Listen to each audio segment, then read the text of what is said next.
Hi, Dave. Hi, Maria. I read your white paper, and you mentioned this framework that the WHO has created that has some applications in our work with teenagers with hearing loss. Could you tell me a little bit more about this model and how it can be used in our work as audiologists? Yes, the framework is called the ICF framework, and that stands for the International Classification of Functioning, Disability, and Health. And a key element of that framework is participation.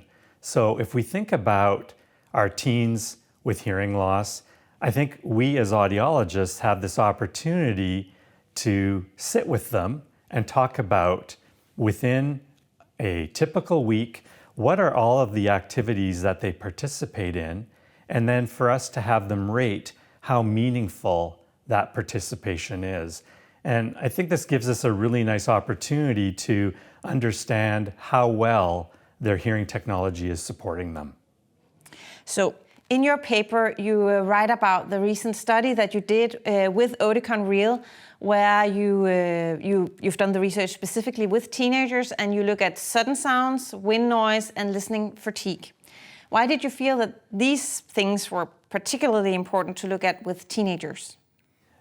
So at Oticon, we talk about life-changing technology, and with the introduction of the Oticon Real and these very unique features of wind and handling noise and sudden sound stabilizer, we had this opportunity to really explore another new domain, and that was how available communication is in these environments that have wind or where these sudden sounds are.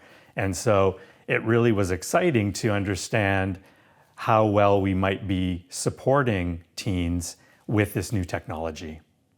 As part of your research, you also did these semi-structured interviews where you talked to the teens and they had a bit more opportunity to talk freely about their experiences with Oticon Real.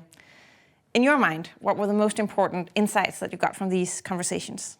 One of the wonderful things about interview research is the participant, these teens, we get to hear their story.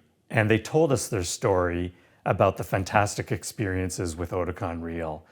One participant described how it affected her self-confidence. So she described a scenario that was very common where she would go for a walk with her best friend outside. And now with the Oticon Real, she had this new sense of confidence that she would be able to fully understand all of the conversation. And I asked her, how did that feel? And she said, I just felt normal. Like I could really just participate and just be myself and not have to worry that I wasn't hearing well. Another participant described increased engagement with Oticon Real, and that previously with their other hearing aid, he used to leave them at home when he would go to his after-school job. And that was because he worked in a grocery store in the bakery, and there was a lot of noise, oven doors opening and closing, alarms going off. And he said it simply was too much competition to try and hear those noises with the people he wanted to listen to. And he noticed a big change with the Oticon Real, and he described that now all of those sudden loud sounds, they were put in the background, and it was so much easier to hear the person in front of them. And then I guess the final theme that really emerged was the idea of engagement. And one of our participants, who was a track and field athlete, described being at practice for javelin. And he had described that previously, when it was a very windy day, he would throw his javelin and he would have to talk to his coach afterwards about how well he did.